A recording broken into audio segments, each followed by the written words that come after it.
welcome to my YouTube channel again.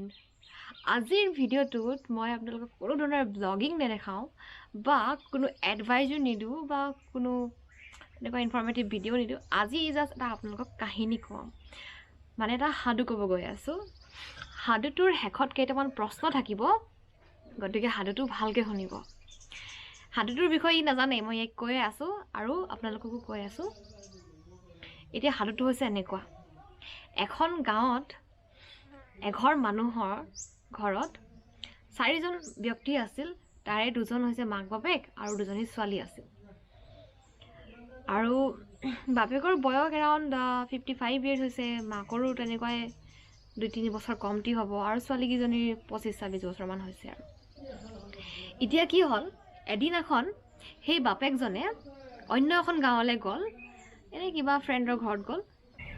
এতিয়া সেই মানুহজন যেতিয়া ঘৰলৈ আহে, তেওঁ বিভিন্ন অভিজ্ঞতা দিনটোত বুটলি ঘৰত আনি কিনে ৰাতি ভাত খোৱাৰ সময়ত ডিছকাছ কৰে। প্ৰায়ে তেওঁলোকৰ ঘৰত কি হয়, যেতিয়া ৰাতি ভাতৰ পাতত বহে, স্পেচিয়েলি ভাত খোৱাৰ সময়ত ডাইনিং টেবুলত যেতিয়া বহে, বিভিন্ন টপিকৰ ওপৰত তেওঁলোকে ডিছকাছ কৰে। তো সেইদিনাখনৰ টপিকটো সেই অভিজ্ঞতা দুটা, যে তেওঁৰ অৱসৰপ্ৰাপ্ত বন্ধুৰ ঘৰত বোৱাৰীকে যি ড্ৰেছ পিন্ধি আছে, সেই ড্ৰেছৰ ওপৰত যি লৈ কিনে যি প্ৰব্লেম হৈ আছে ঘৰখনত, সেয়া এটা কাহিনী। অন্য এটা কাহিনী হ'ল, অন্য এখন ঘৰলৈ গৈছিল, তাত ওচৰৰ ছোৱালীজনীয়ে যি ড্ৰেছ পিন্ধি আহিছিল, তাক দেখি সেই বৃদ্ধ আইতাগৰাকীৰ যি ৰিয়েকশ্যন, বা তেওঁ যেনেকুৱা এনেকুৱা ফিল হৈছিল, বা কি যে দেখিছোঁ, আমাৰ সমাজৰ কৃষ্টি সংস্কৃতি মান মৰ্যাদা এইবিলাক চব বিলুপ্ত হ'ব গৈ আছে এইবিলাক মানুহৰ কাৰণে। সেই ৰিয়েকশ্যনটো, সেই কথা মানে ঘৰত আহি ডিছকাশ্যন কৰিলে। তো তাকে দেখি ডাঙৰগৰাকী ছোৱালীয়ে ক'লে যে তো তেওঁ মেখেলা চাদৰ পিন্ধিব নে ড্ৰেছ পিন্ধিব, বা কেনেকুৱা ড্ৰেছ পিন্ধিব, সেইটো পৰিৱেশৰ ওপৰত ডিপেণ্ড কৰে। ঠাই ভেদে এইটো বেলেগ বেলেগ হ'ব পাৰে। একেগৰাকী মাইকী মানুহে, একেগৰাকী মহিলাই যদি ক'ৰবাত যদি ফুৰিবলৈ যায় বা হনিমুন ট্ৰিপত গৈছে, তেনেহ'লে তেওঁ ড্ৰেছ পোচাকটো পিন্ধে, ধুনীয়া ধুনীয়া মডাৰ্ণ ড্ৰেছ পিন্ধে। তেওঁ সেইটো সময়ত মেখেলা চাদৰ পিন্ধি ভাল নাপাবও পাৰে। গোৱাত যদি এগৰাকী মাইকী মানুহে যদি মেখেলা চাদৰ পিন্ধি দৌৰিব যায়, মানে সাগৰত যদি এনেকৈ, তেতিয়াহ'লে স্কুবা ডাইভিং যদি কৰে, তেনেহ'লে মানুহগৰাকীৰ প্ৰব্লেম হ'ব পাৰে মেখেলা চাদৰৰ লগত। সেইটো সময়ত তেওঁ বেলেগ এটা ড্ৰেছ পোচাক পিন্ধিব। আৰু সেই যে তেওঁ যে এনেকৈ ফুৰিছে মেলিছে, এনেকুৱা ড্ৰেছত যে তেওঁ যে ঘূৰি ফুৰিছে, সেইবোৰতো তেওঁ ফেচবুকত যেতিয়া আপলোড কৰে, সেই একেখন সমাজৰ, তেওঁৰ ঘৰৰ ওচৰৰ সমাজৰ মানুহে সেই ভিডিঅ'বোৰ, সেই ফটোবোৰ লাইক কৰে, কমেণ্ট কৰে, ধুনীয়া ধুনীয়া বুলি কয়। আৰু একেগৰাকী মানুহে যেতিয়া ঘৰলৈ উভতি আহে, যেতিয়া এই অসমীয়া সমাজখনৰ ঠাইখনলৈ উভতি আহে, তেতিয়া সেই মাইকী মানুহগৰাকীয়ে পুনৰ মেখেলা চাদৰ পিন্ধে। গতিকে ডাঙৰ ছোৱালীজনীৰ মন্তব্য আছিল যে তেওঁ কি ড্ৰেছ পিন্ধিব সেইটো ডিপেণ্ড কৰিব পৰিৱেশৰ ওপৰত, ঠাইৰ ভেদে, বা তেওঁ কি কাম কৰি আছে তাৰ ওপৰত। তেনেকৈ ডাঙৰ ছোৱালীজনীয়ে মন্তব্য আগবঢ়ালে। তাৰপিছত তাকে শুনি সৰু ছোৱালীজনীয়ে ক'লে যে তাই যিয়েই পিন্ধে, তাই ঘৰত মেখেলা চাদৰ পিন্ধে নে তাই ফ্ৰক পিন্ধে নে তাই লং পেণ্ট পিন্ধে, হাফ পেণ্ট পিন্ধে, তাই পাৰ্চনেল কথা। এতিয়া যিহেতু এইটো সময় অনুসৰি আমাৰ পৰিৱৰ্তন হৈছে। আজিৰ পৰা 30-40 বছৰ আগতে আমাৰ অসমীয়া সমাজত এগৰাকী অবিবাহিত ছোৱালীও ঘৰতে মেখেলা চাদৰ পিন্ধিয়ে আছিল, কিন্তু এতিয়া ট্ৰেণ্ডটো চেঞ্জ হ'ল। এতিয়া ছোৱালীবোৰে ঘৰতে সেইবোৰ নিপিন্ধে, বিয়া হ'লে মেখেলা চাদৰ পিন্ধে। তাৰ আগত তেওঁলোকে ঘৰত হেৰি পিন্ধি থাকে, নৰ্মেল ড্ৰেছ, যেনেকৈ মই এতিয়া পিন্ধি আছোঁ, চেলোৱাৰ পিন্ধি আছোঁ বা অন্য কিবা পিন্ধি আছোঁ। তো বিয়া নোহোৱা ছোৱালীৰ ঘৰতে আজিকালি মেখেলা চাদৰ নিপিন্ধে। তো সময় অনুসৰি পৰিৱৰ্তন হয়, আৰু পৰিৱৰ্তনটো কোনে আনে? পৰিৱৰ্তনটো আমাৰ যেনেকৈ প্ৰয়োজন হয় সেই বস্তুটোৱে আমাক পৰিৱৰ্তনটো আনে। তো আজিৰ তাৰিখত মই চাপ'জ এতিয়া চেলোৱাৰ পিন্ধি আছোঁ, কিন্তু চাপ'জ মই যদি এটা হাফ পেণ্ট পিন্ধি কাম এটা কৰোঁতে মোক সিমান টাইম নালাগে, মই যদি হাফ পেণ্ট পিন্ধি কেনে কমফৰ্টেবল হওঁ, বা যিহেতু সেইবোৰ পিন্ধিলে মোৰ বহুত বেছি সময় নষ্ট নহয়, মোৰ কামবোৰ মই পটককৈ কৰিব পাৰোঁ, বা মই চাইকেল চলাই যাব পাৰোঁ, কিবা কৰিব পাৰোঁ। তো যেনেকৈ আজিৰ যুগটো যিহেতু অকণমান কম্পিটিটিভ যুগ হয়, তো মানুহৰ ড্ৰেছ পাতি পোচাক সেইবোৰ নিজৰ কমফৰ্ট জোন মতে কামটো হয়। এনেকুৱা নহয় যে সমাজৰ নিয়ম হিচাপে মই মেখেলা চাদৰ পিন্ধি থাকিম। তো সৰু ছোৱালীজনীৰ কথাটো আছিল কি, সেই বোৱাৰীগৰাকীটো আল্টিমেটলি এগৰাকী মানুহ হয়। তো তাই মেখেলা চাদৰ পিন্ধি থাকিলে তাই অসুবিধা হ'ব পাৰে, তাই কামবোৰ কৰাত অসুবিধা হ'ব পাৰে, মনটো সংকুচিত হৈ যাব পাৰে, ইমান অপেনলি তাই জাপ মাৰিব নোৱাৰিব পাৰে বা তেনেকুৱা ধৰণৰ কামবোৰ কৰিব নোৱাৰিব পাৰে। সৰু ছোৱালীজনীয়ে কৈছে যাতে তাই যদি এতিয়া যদি এজনী ডান্সাৰ হয়, তো মেখেলা চাদৰ পিন্ধি কিন্তু ডান্স প্ৰেক্টিচ কৰিবলৈ প্ৰব্লেম হ'ব পাৰে। তাই যদি এজনী খেলুৱৈ হয়, তাই মেখেলা চাদৰ পিন্ধি কিনে খেল খেলিবৰ সেই প্ৰেক্টিচখিনি ঘৰত কৰিব নোৱাৰিব।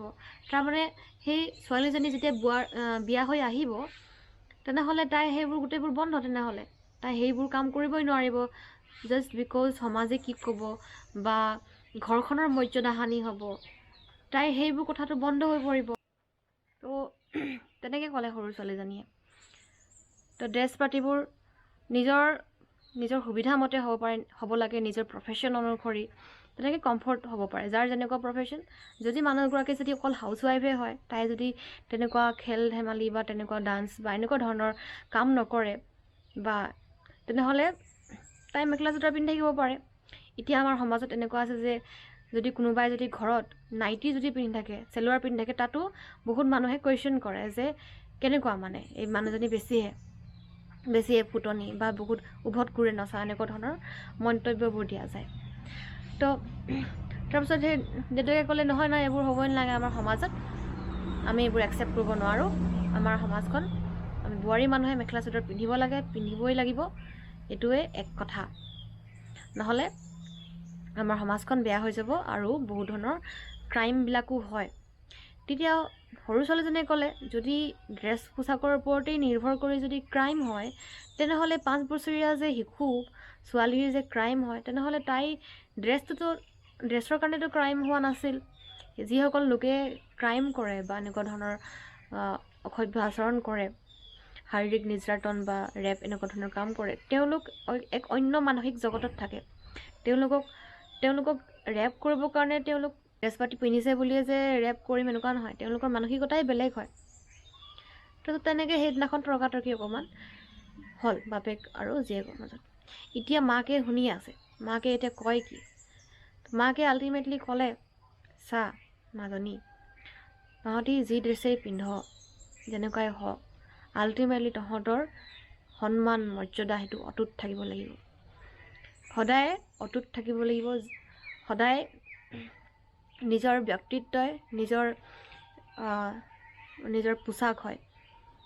তো যি ড্ৰেছে পিন্ধ তাত যাতে মানুহে নাহাঁহে, তাত নিজৰ ব্যক্তিত্ব ওলাই পৰে আৰু সন্মান যাতে সদায় অটুট থাকে, সেই ড্ৰেছে আমি পিন্ধিব লাগে।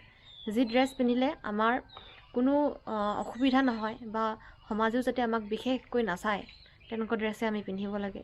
কাৰোবাৰ জাষ্ট দৃষ্টি আকৰ্ষণ কৰিবৰ কাৰণে, জাষ্ট ছেপাৰেট হ'বৰ কাৰণে আমি কিছুমান ড্ৰেছ পিন্ধি থাকিব নালাগে। যিটো ড্ৰেছ পিন্ধিলে আমাৰ কোনো বিশেষ উপকাৰো নহয়, জাষ্ট নিজক এক্সট্ৰা অৰ্ডিনেৰী দেখাবৰ কাৰণে তেনেকুৱা ড্ৰেছ পিন্ধিব নালাগে। তেনেকৈ ক'লে। এতিয়া মই আপোনালোকক কাহিনীটো ক'লোঁ। এতিয়া হ'ল কি, যেতিয়া আমি এটা শিশু এখন ঘৰত জন্ম হয়, ল'ৰাই হওক বা ছোৱালী হওক, সমানেইতো কষ্ট কৰি ডাঙৰ দীঘল কৰা যায়, টালি তুলি মৰম চেনেহত আতুল তুলকৈ। তো যেতিয়া সেই ছোৱালীজনীয়ে মাকৰ ঘৰত যদি মেখেলা চাদৰ নিপিন্ধে, তাই যদি তাই এজনী যদি পৰী নিচিনাকৈ যদি ঘৰত থাকে, সেই ছোৱালীজনী বিয়া হোৱাৰ পিছত ৰেচপনচিবিলিটি সম্পূৰ্ণ চেঞ্জ হৈ যায়, ড্ৰেছ পাতিও চেঞ্জ হৈ যায়, কিন্তু পুৰুষৰটো চেঞ্জ নহয়। তেনেকৈ বুলি সৰু ছোৱালীজনীয়ে ক'লে। এতিয়া কাহিনীটো আপোনালোকক ক'লোঁ। এতিয়া কাহিনীটোৰ মতে আপোনালোকে কোনজন ব্যক্তিৰ কথা আপুনি শুদ্ধ বুলি ভাবিলে? ডাঙৰ ছোৱালীজনীৰ কথা শুদ্ধ নে সৰুজনীৰ কথা শুদ্ধ নে বাপেকৰ কথা শুদ্ধ নে মাকৰ কথা শুদ্ধ? সেইটো আছিল আজিৰ কাহিনীটো। আৰু এই কাহিনীটো মই ইয়াকো ক'লোঁ। তুমি কি ভাবা, কোনে শুদ্ধ? ভাবি কেনে ক'ম বাৰু। কোৱা আকৌ, দৰ্শকসকলে চাই আছে নহয়, কোৱাচোন তুমি কি ভাবা? ড্ৰেছ পাতি পিন্ধিব লাগে নে নালাগে? তেনেকুৱা লাগে। মেখেলা চাদৰ পিন্ধি থাকিব লাগে নেকি? নালাগে। কিয়? মেখেলা চাদৰ পিন্ধিলে কি হ'ব? মেখেলা চাদৰ পিন্ধিব লাগে, যদি সেইটো আমাৰ অসুবিধা হোৱা নাই, আমি মেখেলা চাদৰ পিন্ধিব পাৰোঁ। কিন্তু অন্য আমাৰ যদি প্ৰফেশ্যনত যদি মেখেলা চাদৰ পিন্ধিলে যদি প্ৰব্লেম হয়, তেনেহ'লে আমি মাৰ্জিত ড্ৰেছ পাতি পিন্ধিব লাগে। এনেকুৱা নহয় যে আমি আঁঠুৰ ওপৰলৈকে পিন্ধিছোঁ, দৰকাৰ নাই নহয়। ইমানখিনিলৈকে পিন্ধিবলৈ এনেকুৱা নহয় যে আমি বহুত কি ক'ম আৰু ইমান শ্লিভলেছকো পিন্ধিব নালাগে মাৰ্জিতভাৱে পিন্ধিব লাগে যদি মেখেলা চাদৰ পিন্ধি কাম কৰোঁতে আমাৰ অসুবিধা হৈছে হয় নাই simple dress we want simplicity human being wants simplicity we need simplicity so why to make things complicated এইটো আছিল আজিৰ কাহিনীটো এইটো মোৰ কোনো ব্যক্তিগত কমেণ্ট নহয় মই জাষ্ট আপোনালোকক কাহিনীটো ক'লোঁ দুজন ব্যক্তি আৰু দুজন মানে মাক বাপেক আৰু ছোৱালী দুজনীৰ মাজৰ কথোপকথনৰ কথা আপোনালোকক ক'লোঁ আপোনালোকে ভাবিব কোনে শুদ্ধ কোনে ভুল বা আপোনালোকৰ ফালৰ পৰা যদি নিজা কিবা এটা যদি এনেকুৱা বক্তব্যৰ যদি আছে নিজৰ ফালৰ পৰা যদি এড কৰিব বিচাৰে কৰিব পাৰে কাৰণ এইটো এটা কণ্ট্ৰভাৰ্চিয়েল টপিক হয় এই টপিকৰ ওপৰত বহুতৰ নিজস্ব মন্তব্য থাকিব পাৰে সমাজভেদে থাকিব পাৰে আপোনালোকে ভাবে নেকি যে আজিকালি বোৱাৰীয়ে ঘৰত মেখেলা চাদৰ নিপিন্ধাৰ কাৰণে আমাৰ সমাজখনৰ কালচাৰ কৃষ্টি সংস্কৃতি এইবোৰ বিলুপ্ত হৈ যাব এটা সময়ত আমাৰ সংস্কৃতিৰ কাৰণে এটা বিপদ চিহ্ন হয় আপোনালোকে যদি ভাবে হ'ব পাৰে চ' আজিৰ কাহিনীটো ইমানেই আছিল আপোনালোকে ক'ব কেনে লাগিল কাহিনীটো শুনি ভৱিষ্যতে যদি এনেকুৱা অন্য কাহিনী শুনিব বিচাৰে কমেণ্ট ছেকশ্যনত জনাব পাৰে গতিকে আজিলৈ আহিছোঁ tata bye bye like the video' if you like the কাহিনী and subscribe to my YouTube channel. Bye bye. Take care.